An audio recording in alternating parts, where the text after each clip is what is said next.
Hiya folks, welcome to the show. My name's the Glad and Gladiator and it's my mission to infodump about everything Disney animation on the internet. And today we are back with the third and final part of the big Ghost and Molly McGee catch-up as we're going to be watching the last 3 episodes of Season 1A. Okay, I'm not going to waste any more time because, to be blatantly honest, it is 4 o'clock in the morning and in a few hours I have to go catch a train so I can make it home for Christmas. Alright, that's all I have to say, so let's jump right in. Okay, here we go. The Ghost and Molly McGee Season 1, Episode 8A, Monumental Disaster. In 3, 2, 1. Listen to the story I'm about to tell about a man from Brighton they know so well. He was big and strong, but never mean hero of Brighton. And Molly's gonna idolize him. What's the big deal? I mean, why do we care about this guy? How many people actually live in this town? Was best friends with a grizzly bear. If you'd stayed awake while we were in history class, you'd know it too. Yep, I'd rather die. Again. The post-unveiling potluck will begin shortly. Except you, Todd. No, cups don't count as a contribution. Maybe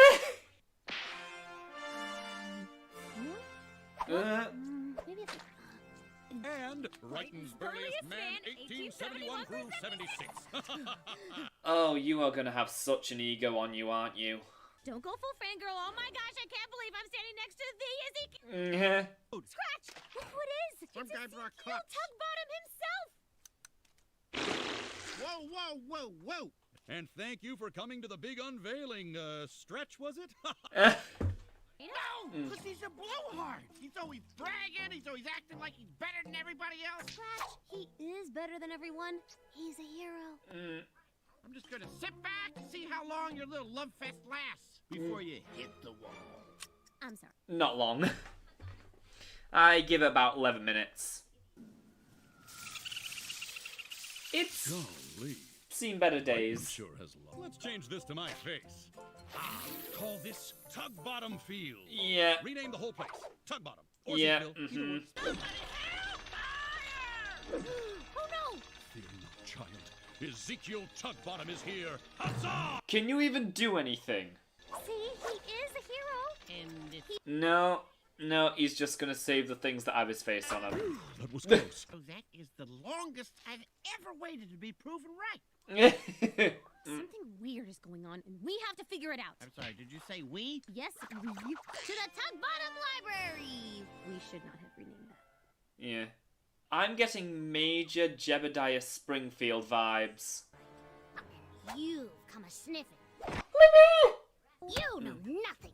You have no idea how deep this rabbit hole goes.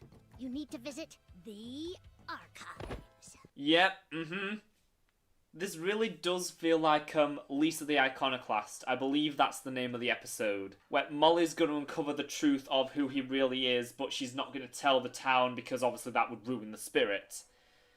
Even though, considering the way this show is going, it would be very nice if she ruined the town spirit, just because it would certainly settle my anxiety for the time being. It was Sally who saved him with the lasso pull.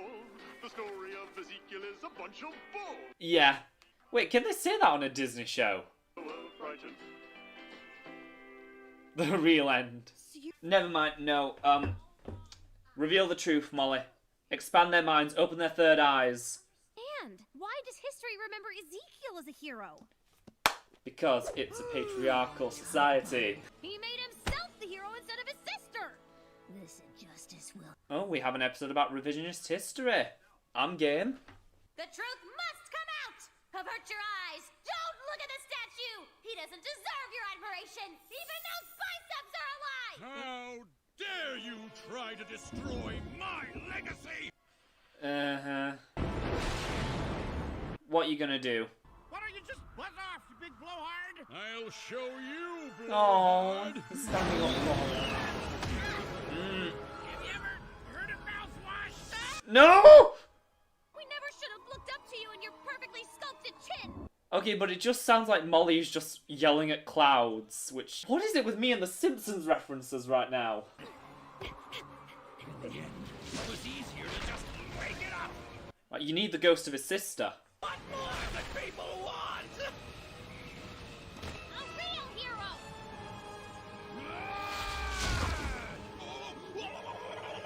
Yes! Phew. My beautiful statue. That's what you get. Look what. Molly, I brought help! You have disgraced the proud Tug-Bottom name. Mm-hmm. Rex told me She's friends with a bear. It was a dark day for... A ghost bear. Not again. It was actually Sally Tugbottom, not her brother, who saved Brighton and inspired folks to rebuild the town. She reminds us that being a hero isn't about being the biggest or the strongest. It's about doing the hard work of helping other people. thank you for carrying on my work. Okay, what if I had a second smaller statue? Yeah. Okay, just an idea. I really hope we get to see Sally again. I've been tracking supernatural occurrences. Not now, Libby. Tasking. Gotcha. I'll come back later. I Ghost and feel like Molly we should be McGee. worried about that. Okay, wow. How many themes can we cover in one episode? We've got, you know, revisionist history, the patriarchal society. We've got, obviously, what it means to be a hero. I was really interesting. It was nice to get a lot more on, like, the Brighton lore and just see more, like, the past, the town's history, you know, who its prominent historical figures are. There weren't really any shocking revelations or anything too big. I really liked the way they worked Libby organically into the story, and that bit at the end, talking about how she's been tracking supernatural occurrences, which means we're getting closer. We're getting closer to if she's going to find out about Scratch herself, or Molly's going to tell her, and things are going to go wrong, and everyone's going to die, but not really, because it's a Disney Channel show, although Amphibia exists, so you never know.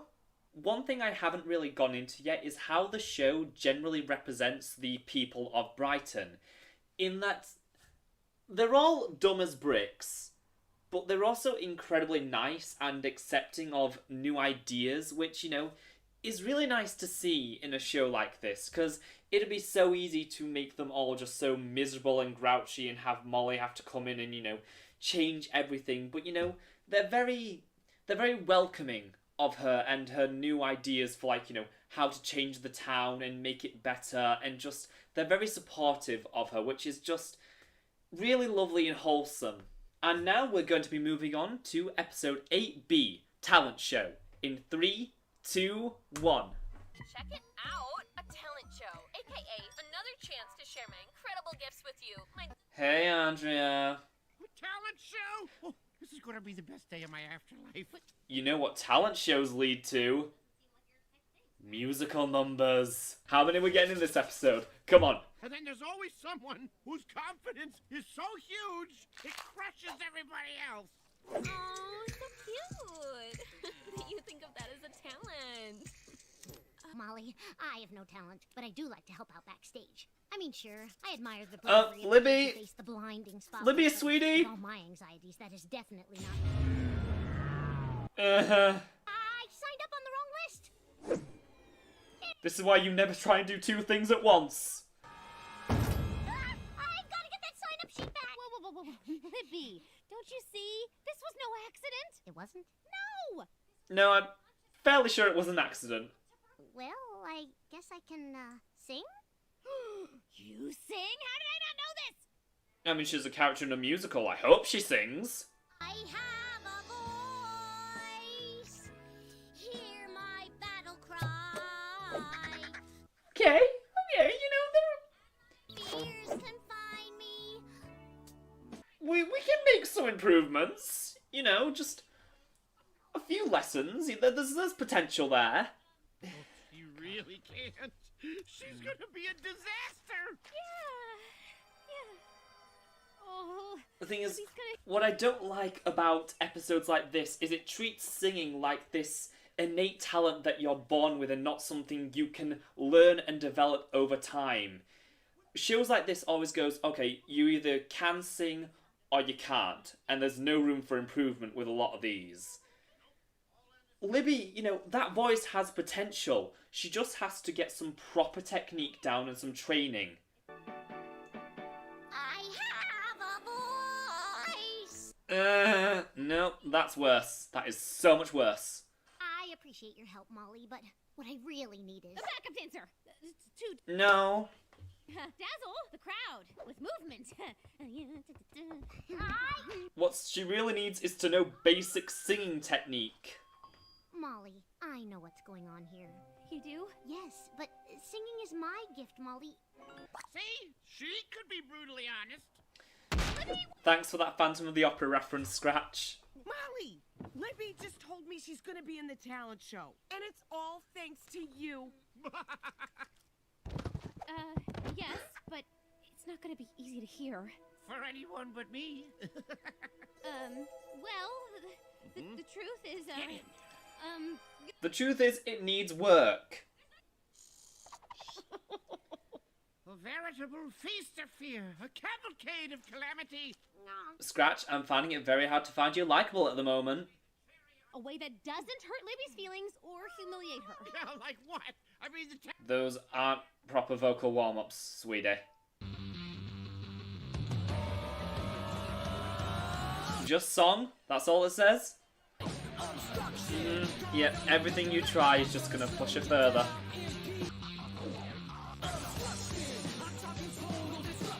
She's confident, don't take this away from her. Now I'm in a box, and Molly, I don't have time. And also, you're not supposed to talk, Molly. Everyone knows you're not supposed to talk when you're in the box. How did you get those in here?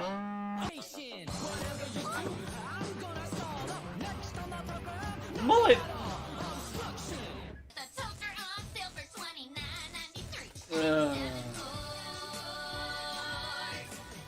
I know you're gonna get better. I know you're gonna get better. But why? From this day forward, consider me a Fondria. Libby couldn't follow that. That wasn't even good. A special delivery for Miss Molly McGee. Phew, that was close. I'm up next. And my mom's in the front row. You're a terrible singer. You said... I know, I lied. I'm sorry. I didn't want to hurt your feelings. So you waited until now to tell me when I'm about to go on? No, I am done being scared. I have to go out there. Yes! Improvise. Come on, sweetie. I have a voice. Hear my battle cry. The spotlights blind me. My fears confine me. I'm scared, but I still gotta try. I feel the heat on my skin. My head starts to spin. I'm scared, but I still gotta try. That's it. Hold it. Oh, no. I'm facing my fear. Okay, alright, fine. She just looks like she's part of the performance. If you have something to say, speak up. She's incredible. You can be scared, but you still gotta try.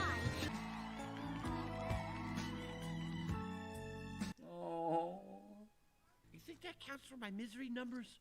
Well, you were right for all the wrong reasons, Scratch. From now on, I'm going to be completely honest with Libby, no matter what. Oh right, I've been rooting against Scratch. I completely forgot. He needs those misery numbers. We all need those misery numbers. Oh, jeez. Okay.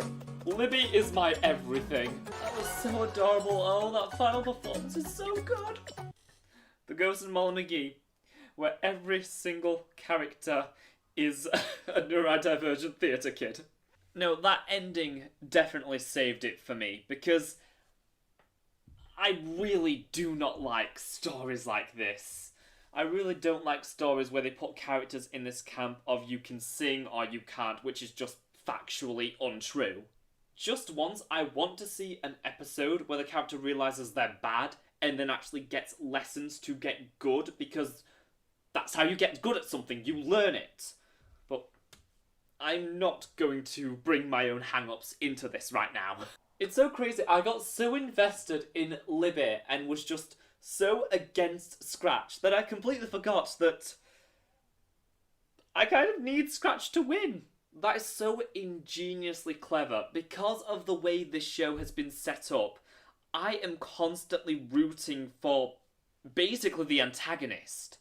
I know we are still very early on into its run, but this is such a special, brilliantly constructed show, and it's really going to be something phenomenal.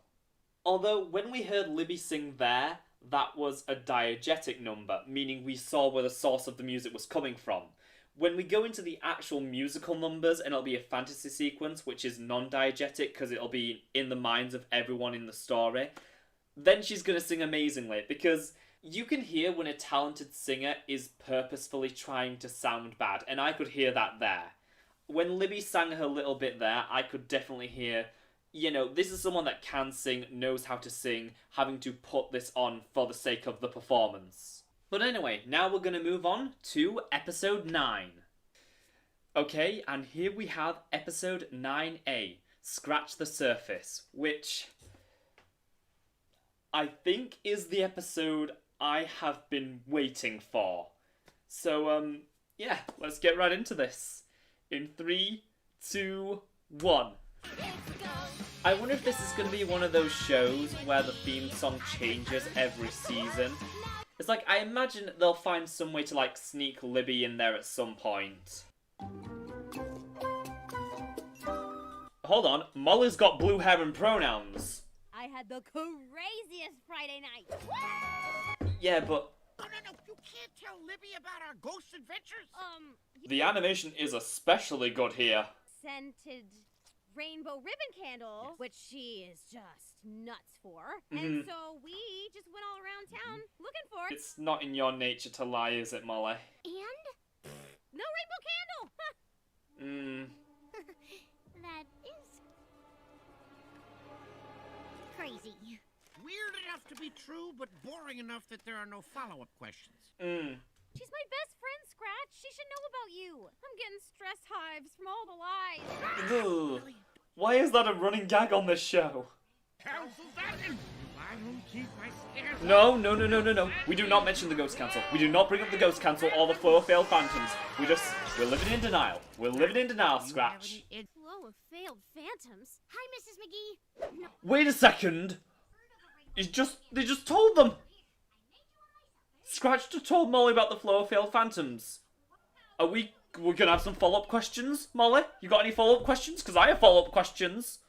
They cannot just drop something. I know, like, I'm very invested in Libby and Molly, but... Molly is hiding something. Looks like the Bloodhound of Truth will have to sniff it out. Ow!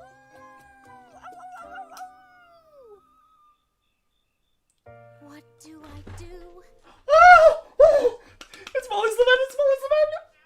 That would destroy her. Sure, that'll do. Bonus points. Oh, it's a counterpoint duet!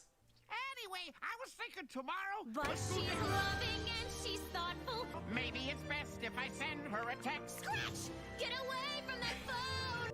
I just can't throw away a best friend. I refuse. But I don't know what to do. It's a lose-lose. Ooh, I had the funny... And she's gone off the deep end. Libby needs a new best friend, which is why I've created Millie, Libby's new BFF. That's the most picture. Okay. So as long as I keep my friendship separate, it'll be fine. So the answer to lying to Libby about me is to tell an even bigger lie. Yeah, the answer to lying to Libby is to lie to yourself. Millie, was it? Yep, I'm Molly's Canadian cousin Millie. Totally different person. Yeah, you aren't trying to hide it, are you, love? A flimsy fake friend. The Molly mysteries multiply. So, yeah. What part of Canada? You've got to give her a little more credit than that, Molly. Scratch! I need your help. Ontario, huh? Close to Toronto? 273 miles northeast. 273 miles northeast. So when Scratch absorbs the book, does he instantly absorb all the knowledge? Because he is getting to those pages lightning fast. I know how much Canadians love maple syrup. Didn't you say you thought maple syrup tasted like a tree's tears? Yep, all Canadians love maple syrup, eh? Huh. I love how there are still some things that Molly is negative about. It makes her a much more believable and well-rounded protagonist.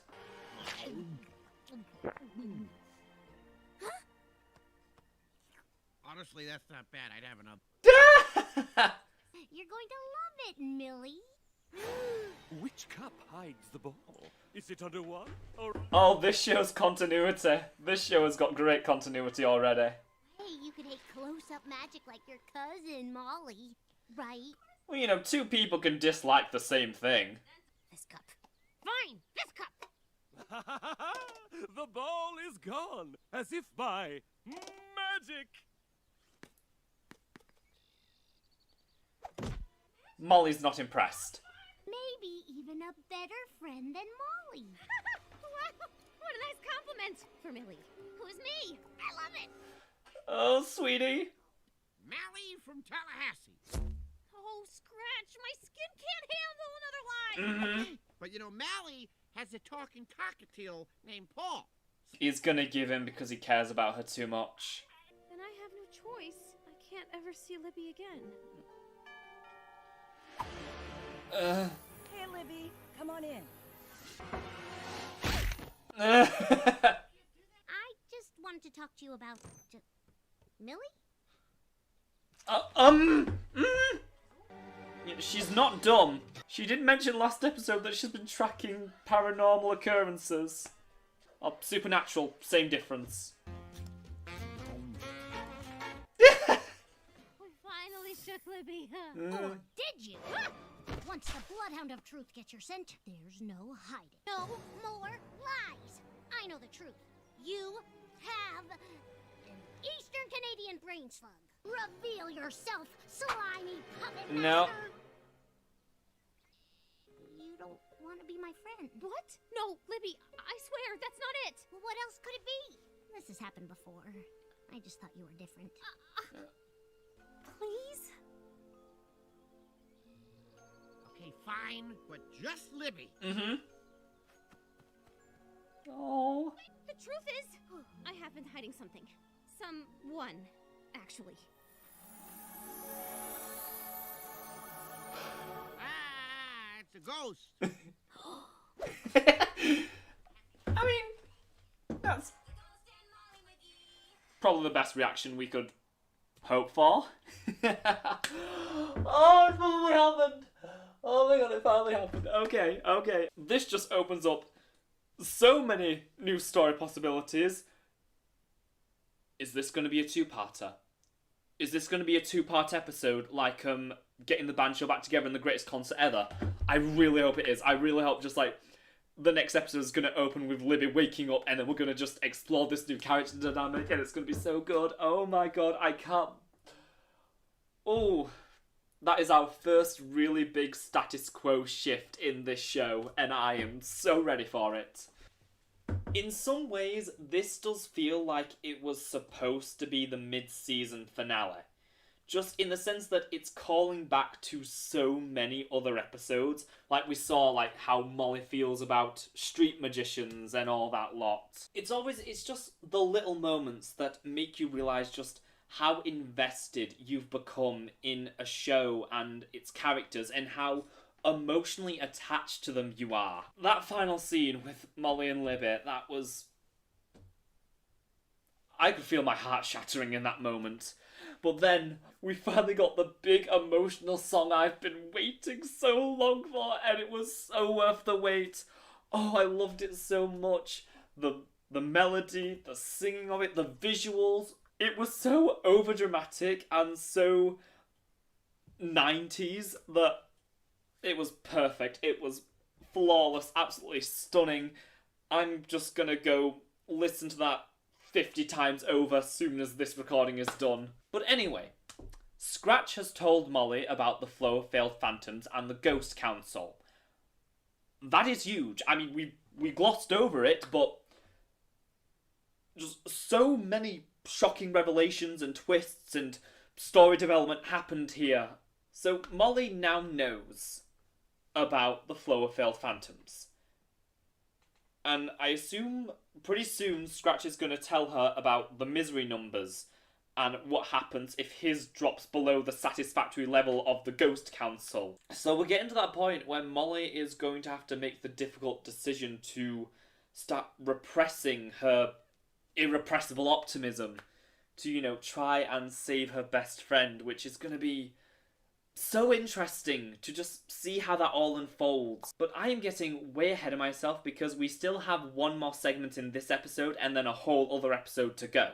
Okay, and here we have episode 9B, Friend Off. In 3, 2, 1. Is that the first time Libby's been in a title card? She really is a main character now. What?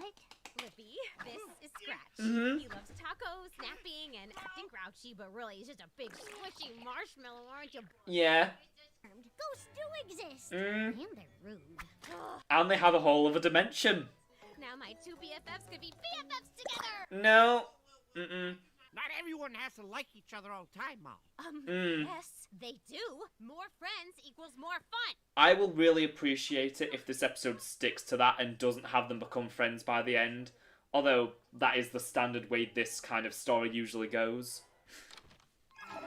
My space feels violated. Meet me at the softball field after school for a super fun surprise. Love, your best friend Molly. I knew I was her best friend. Yeah, so Scratch does care, and he's not even trying to hide it anymore. Oh no, This isn't a super fun surprise. This is a Molly scheme. Because I know all you two need is some quality time together so you can see how amazing you both are. Oh no. So I've put together a scavenger hunt. Sure to snap a friendship selfie at each location for a three-way BFF scrapbook. Happy bonding! Molly's a genius. That's definitely Molly in the lemming costume, right? Yeah. Undoubtedly. So if I know Molly, and I do, we'll see. Then I know. Strawberries are pink, chocolate is brown, ice cream is the best, and so is having friends around. Gee, I wonder where we're supposed to go. Your next clue is yummy and nice. Oh, I love her Tiny character thin design. Creamed ice. She could do better. That is the best disguise ever. Of course, Molly included this. She knows how important the talent show was to me. That was the day I found my voice. Ooh, I heard that voice. Yep, continuity. You know about my singing voice? Yeah. Molly and I go everywhere together. The park, the school, your house, when you reveal your deepest, darkest secrets. You weren't there when I told her about what happened at Andrea's sleepover in 3rd grade, were you? Let me guess, her and Andrea used to be friends. That's what she meant when she said this has happened before. Oh my god, okay. There is going to be a real tragic... Yeah, just continuity. This was supposed to be the mid-season finale. I am calling it. Hey, you may know fancy ghosts, but I know Molly. Our friendship was forged in the fires of shared trauma. Yep. Yeah, no. This was the mid-season finale. This has to be.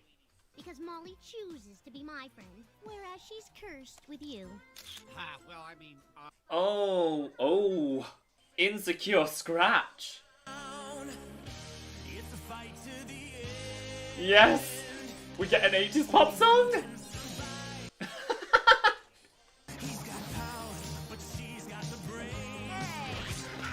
Scratch, stop arguing with the soundtrack. I love this! I love how her weapon is the friendship bracelet she made Molly in Howling Harriet.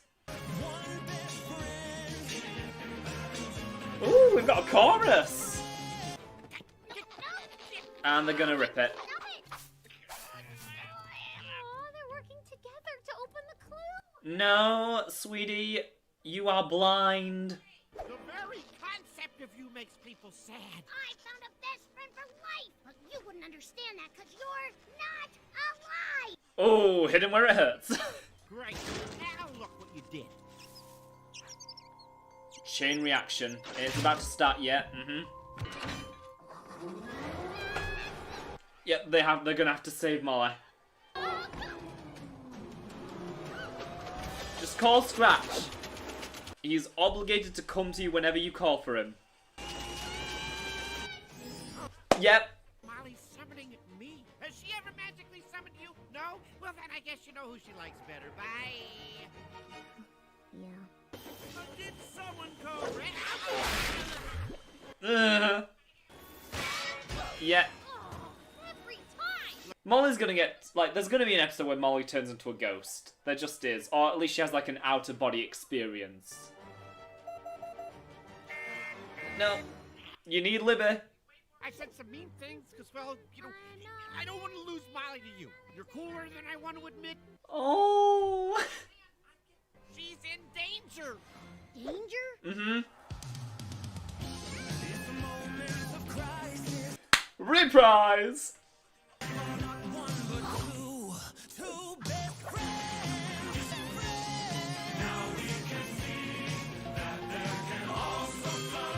Alright, how did you figure that one out? Oh. How did you know what code to enter? Mm-hmm. Oh, I took a guess, based on the day Brighton was founded. Obsessing over local history does have its benefits. Oh. It clearly takes two to keep Molly out of trouble. Yeah. She's exhausting. Always with some new scheme. I do scheme.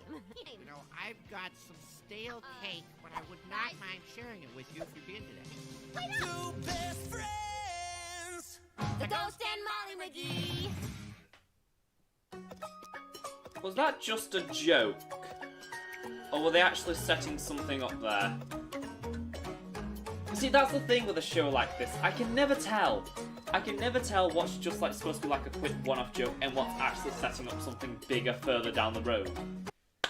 Yep, I was right. I was 100% right. That was another two-parter, and oh my lord, it was incredible. You know, I am so excited that we got to explore the new dynamic between Scratch and Libby. Even though I did say at the beginning, you know, I would very much appreciate the episode a lot if it did stick with the moral of, you know, not everyone has to be friends. It's like, you know, one person can have two different best friends. Because that's what they do with every single show, but I mean, it was handled well enough. It was handled as well as it possibly could, and I do think it's going to lead to a lot of interesting story possibilities now that, you know, Scratch and Libby are really getting along. This was also the first time that I felt like an individual episode story really raised the stakes. I mean, Molly was put in mortal danger there. Like, she was almost got turned into a ghost, like I said. I imagine as the show goes on, we are going to get crazy and crazier storylines that puts the characters in more and more dangerous situations. Because we are establishing, you know, all of them have very special skills. I imagine at some point, this is just like off the top of my head, at some point we're going to get like a heist episode, which that would be just like incredible to see this show try and pull that off. The epic 80s power ballad during the anime-style fight scene was, oh, it was wonderful. And then you had that reprise at the very end, which just perfectly ties a bow on the whole thing. We are really getting to that point now where just the music is really kicking it up and I'm just getting into this show's soundtrack so much. And as I mentioned multiple times throughout the episode, you know, just the sheer amount of continuity in not just this one but also Scratch the Surface really does lead me to believe that this was fully intended to be the mid-season finale. You know, sometimes when it comes to Disney shows, like they mentioned this with DuckTales, basically they'll write the holiday episodes like the Christmas or Halloween episodes so they can literally just be placed anywhere in the season that makes the most sense of when to air them, so they won't be as connected to the story. So, you know, I imagine that's what's going to happen with the next episode. And speaking of the next episode, let's get right into it. It feels kind of ridiculous saying this considering what we just witnessed, but these are the two, like, stories I have been looking forward to the most, as this is going to be both a Hanukkah episode and a Christmas episode, which I can't think of another time a cartoon has done something like that, where they've had two 11-minute segments, one being, you know, Christmas and then another being Hanukkah or another holiday.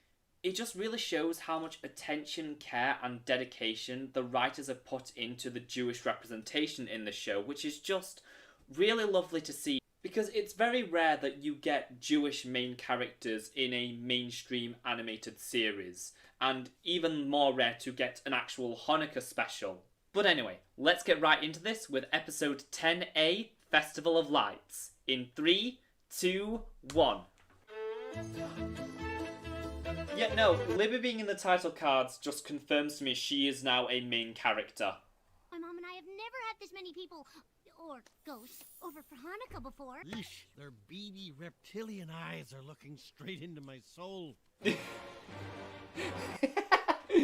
Got the flyer going upstairs, customers downstairs. Busy, busy, busy. I love Libby's mom.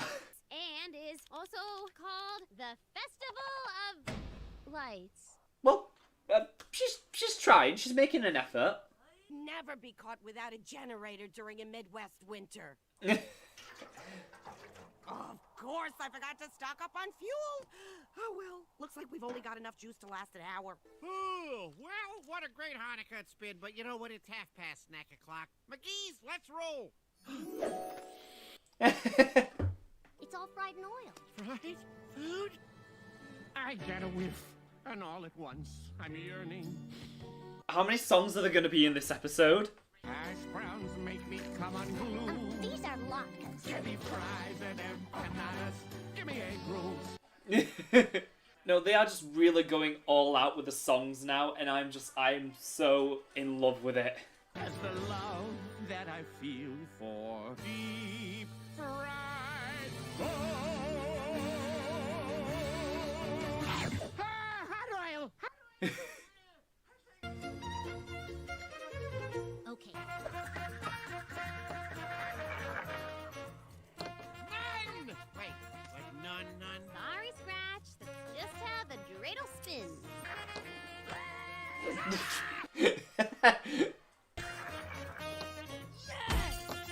Yeah.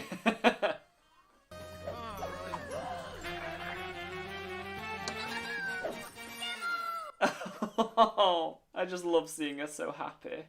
Your first and only word is Hanukkah. H-A-N-A? No. Can you use it in a sentence? I'm afraid you all lose. Oh my god, it's the voice chair. Okay,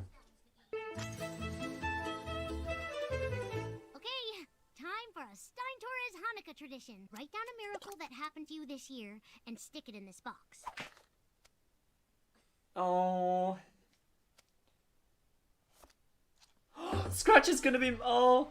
It would be pretty weird if we didn't celebrate our miracles out loud and in public. Oh, Scratch is gonna be his friendship with Molly. A ghost became my BFF.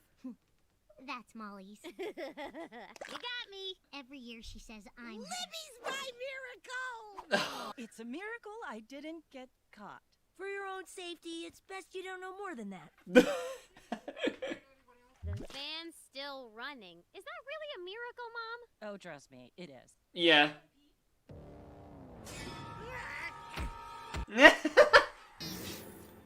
If I didn't know better, I think you didn't want us to read yours.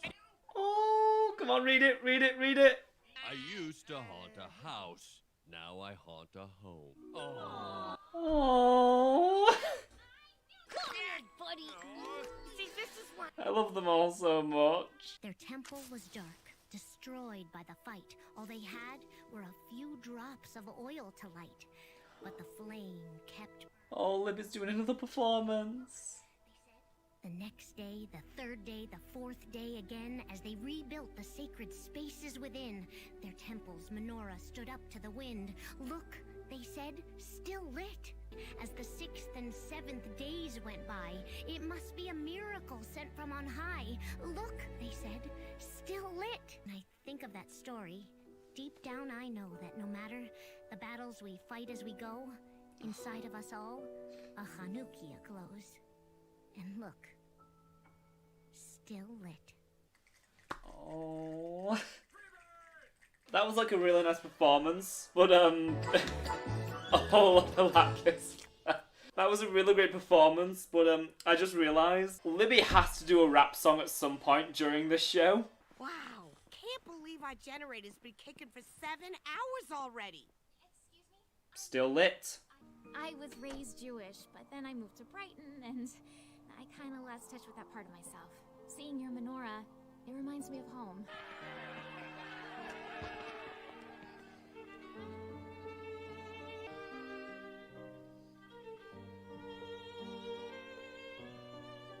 This menorah has been with our family through plenty of tough times. But it reminds us that even in darkness, there is light. I just love how much effort they put into just giving each character, just no matter how big their presence is in the show, giving them such a detailed and rich history. Hey, the power's back on. Yes, now our Festival of Lights has actual light. That's why they call it the Festival of Lights. More vodkas, anyone? Most delicious holiday ever. The Ghost and Molly McGee. That was beautiful. That was a work of art. Oh, the best kind of show is one that can educate you on so many things without it ever coming off as forced, because it all still felt incredibly natural to the characters and so connected to, you know, their personal emotions, which I have no idea what I'm saying. I'm just rambling at this point, but just seeing a bunch of just little vignettes of the McGees and Libby and her mom celebrating Hanukkah, learning more about it, seeing, you know, their family traditions, as well as just what the holiday means and the history behind it and Libby's performance. It was all just so intelligently crafted and just so moving, especially that last moment where it talks about, you know, the menorah and how it was one of the few things that Libby's grandparents could take with them when they had to flee from their home. It was... oh my god. I keep going back to it, but it is just insane how early we are into this show, yet it is turning out things like that. Then of course we had that moment to touch on Scratch's character development with the most heartwarming thing I have ever seen. Just that I used to haunt a house, now I haunt a home. Oh, that got me. That got me so deep. That cut me deep. This show's strongest aspect is its characters and just how much work goes into making them all feel so real and relatable and three-dimensional. Even Libby's mom, who's only had just like, you know, this is her third appearance in a segment, and it's always just been like, you know, a few quick cameos. They put so much work into just giving her so much depth and, as I said before, such a rich and detailed family history. It just shows you how much care and love has gone into crafting every single aspect of this show. And maybe I'm just getting a bit sentimental because, you know, it's the holidays and it's also, you know, this is the end of the show's first half season, so, you know, it really has me in the reflective mood, just thinking all these 10 episodes and just all the work they've done, all the, you know, amazing jokes, great musical numbers, these wonderful character building moments that just cement it as a true great in modern animation, and I have no doubt it's going to go down as one of the best cartoons of the 2020s. But we can talk about that in a few more years. Right now, we have the final segment of the Ghost and Molly McGee Season 1A, Episode 10B, Saving Christmas. In 3, 2, 1. Oh, look at the backgrounds. It's the most happifying time of the year. Yeah, it is. Tomorrow's the cookie bake-off. They start with gingerbread, then work their way to snickerdoodles. The sassiest of all cookies. Even Scratch can't bring himself to be grumpy on Christmas. I personally made sure that our tree is a full 2 inches taller than Perfect Borg's. Yeah. I love how Perfect Borg's is Brighton's Shelbyville. Why can't I stop with the Simpsons references? So much of this show just reminds me of early Simpsons.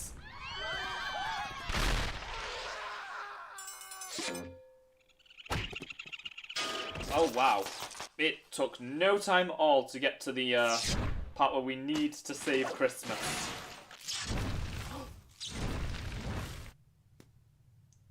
It says the most that I had the most reaction to the stone statue catching on fire before quickly being put out.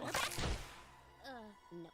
What if we buy more decorations? I spent all the money on that stupid 2 inch taller tree. We've got to find a way to fix this.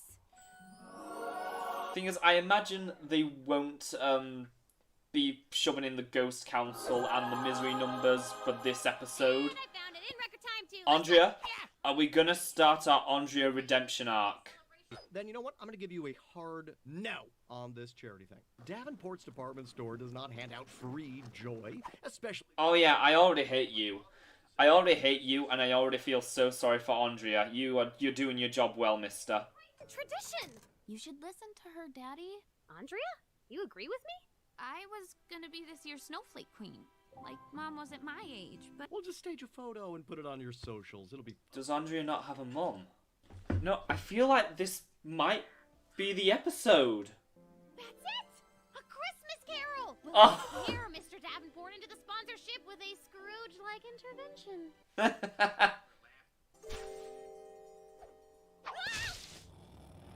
Oh, no, there she is. Okay. I'm the ghost of Christmas past. Here to remind you of a time when you weren't such a jerk. Good luck with that.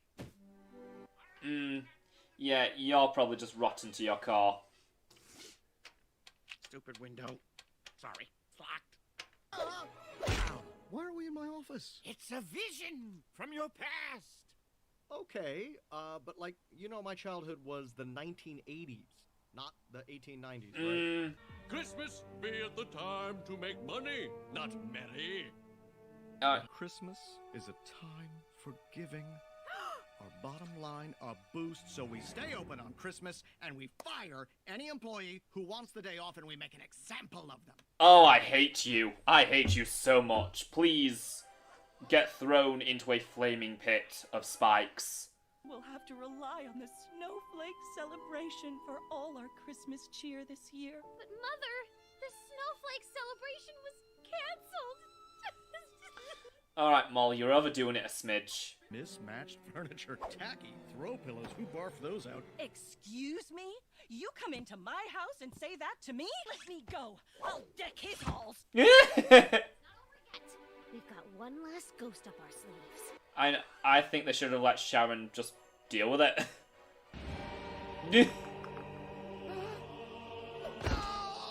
Yeah, because that's the only thing you really care about. Hey, this isn't Davenport's. What's going on here? Wait a minute. There is only one explanation for this Slipshod Dickens narrative I'm living in. I am dreaming. So why am I wasting it with you when I could be flying? Please, jump off the building. Jump off that building. Better catch him before he hurts himself. No. That doesn't mean you can't have a big old Christmas right here, Ma. I don't feel much like celebrating this year, Scratch. What are you talking about? Christmas is canceled. Don't wake me in the morning. I'm sleeping in. Davenport broke the spirit of Molly McGee on Christmas? Oh! Another ghost? Which one are you? I'm the ghost and I'm gonna scare the Christmas spirit into your lousy carcass. Yeah.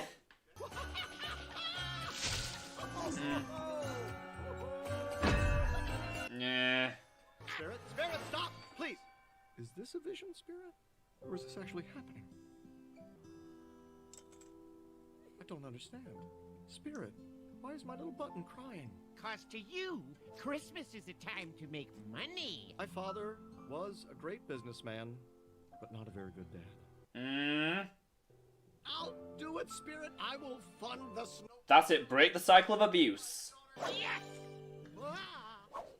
Ugh. Know that Mr. Davenport had a little change of heart after all. What? He did?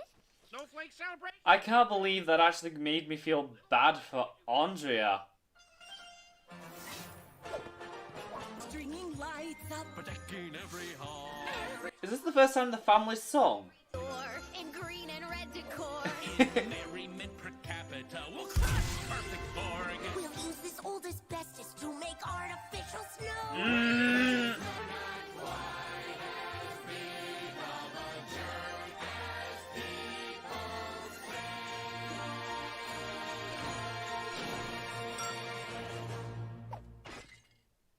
Hey, look, everybody, I'm trending.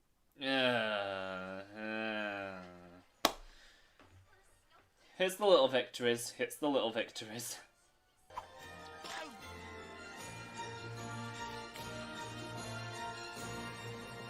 The Ghost and Molly McGee. Oh!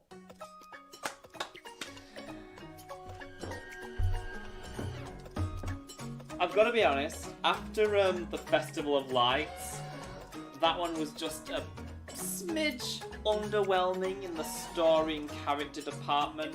That was the most visually stunning episode of the show so far. Just there were so many bright and vibrant colours with the lights, just the wintry backgrounds looked incredible. The inside the McGee's house, just, oh, you know, that moment just like late at night where like the only light you're getting is from the tree and like just this very dim red light.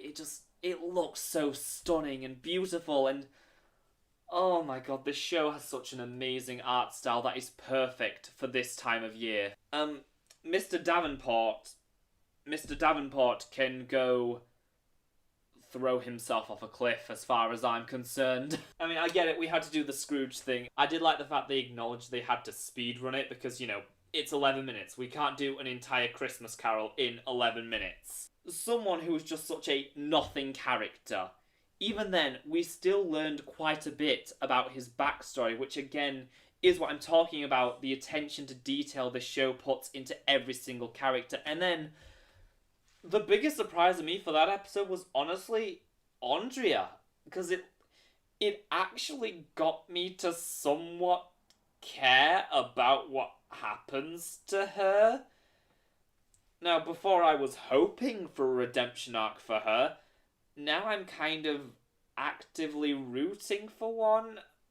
I don't know, it's a lot of feelings, I really do like how we are seeing Scratch have this, you know, really big change of heart, in the sense that, you know, he needs those misery numbers, but he would never want them at the expense of crushing Molly's spirit. The fact Mr. Davenport killed Molly's spirit on Christmas was the final straw for him, and he had to do something about it.